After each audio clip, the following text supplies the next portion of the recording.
Hi, I'm Samantha. I'm Denise. Happy New Year and welcome back.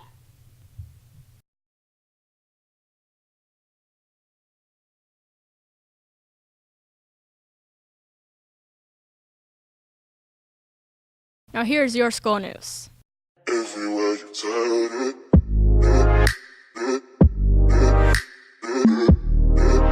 Everywhere you turn it. As we enter into the new year, the Bullities students are entering into their second semester. Last semester, most of the school events were sports related. However, this semester is going to be a little bit different. This semester includes events like prom, Greek games, and graduation. Prom is going to be on March 25th. It is currently January, and girls have already started to get ready for prom. I go prom dress shopping this weekend, says Kendra Adams, a senior at Bullities. Prom is one of the most important nights to some students during their high school career, so it is no surprise that students are now preparing for the event. Many seniors are most excited for graduation, which is held at the end of the school year. I'm ready for graduation. After 4 years, I've had enough, says Braxton Tolby, a senior at Bullities. These are just some of the events that are going on here during our second semester. Seniors are ready to graduate, others ready for summer. There's even more dates than the just mentioned. Here are some other things to remember. In March, juniors are taking the ACT. English and math teachers are drilling students, preparing them. The ACT should be taken serious as it is looked on by colleges. Speaking of drilling, JRTC has a military ball coming up. Talk of it can be heard through the halls. The date of the dance is unknown.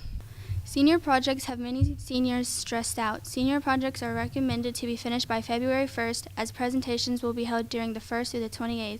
That is only 2 weeks away. I am freaking out inside about senior projects, says Destiny Watch, a senior at Bullities. On the other hand, there are some students like Denise Osborne who is almost prepared and ready for the due date. However, there are still many seniors who have yet to start on their projects.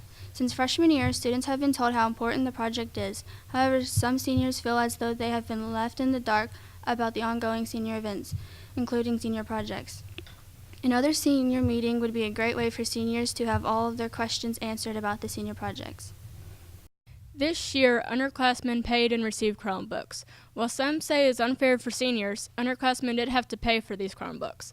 Seniors get to use their devices for research in class. The problem is, not everybody has something to use. Students like Samantha Owens don't have a computer at home, while some have laptops but can't bring them in. Others, for example, don't have a cell phone or tablet they can bring to school. What is the point of technology advancement in school if half the time Chromebooks aren't used and other students don't have devices? For students who don't have a device, textbooks are a very seldom thing. Is this because the board cannot afford to make students pay for Chromebooks but not textbooks? Should schools be more advanced in technology? Now here's Nick and Zach with Plugged In.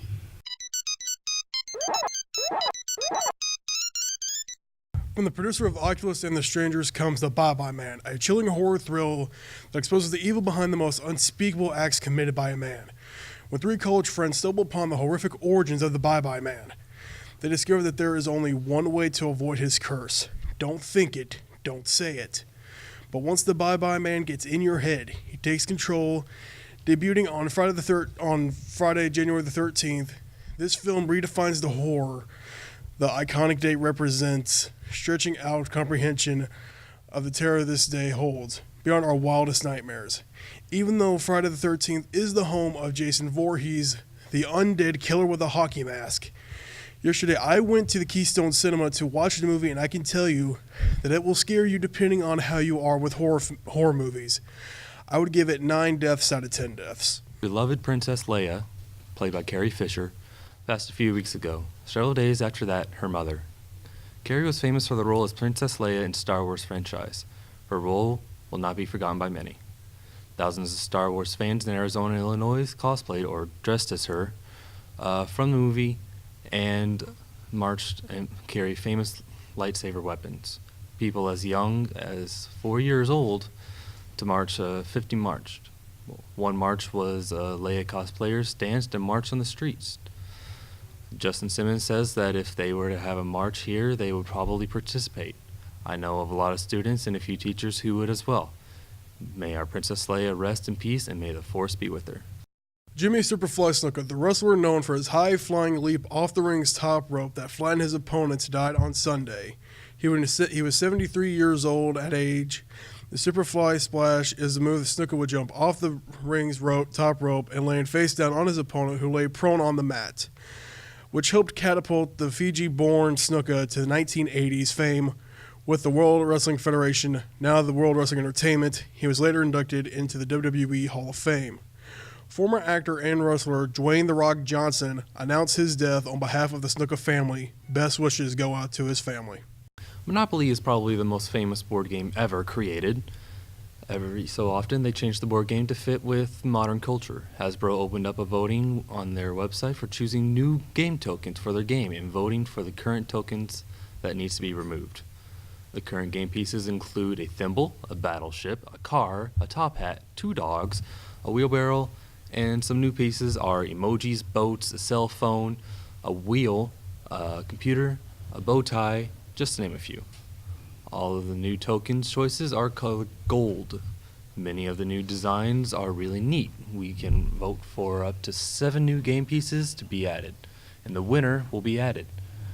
We may also vote as many times as we like. There's a great way for Hasbro to ensure that they give us fans, playing customers, what they want. I'm pretty sure the world was still when the Fishers does what's announced. Well, I like Bye Bye Man. Now over to Alex and Zach with your Red Zone Sports Report.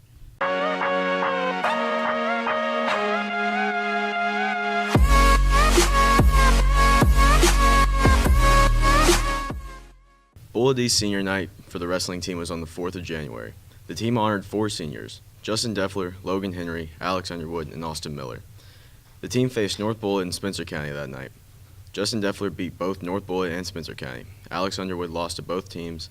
Logan Henry beat both teams. And Austin Miller beat Spencer County but lost to North Bullitt. The wrestling team's next meet is on Saturday against Bullitt Central, which should be an easy win. Chargers basketball had a hard run in the LIT this past week. On the 13th, the Chargers faced Ballard at Valley High School. The Chargers kept the game close the whole time, but in the end fell to Ballard with a score of 72-61. Connor Green led the team with 22 points, and Luke Ezel followed with 16. The LIT began on Monday and went till Friday. Many teachers, students, and family came out to support the Chargers last week. The next game for the Chargers will be on the 18th.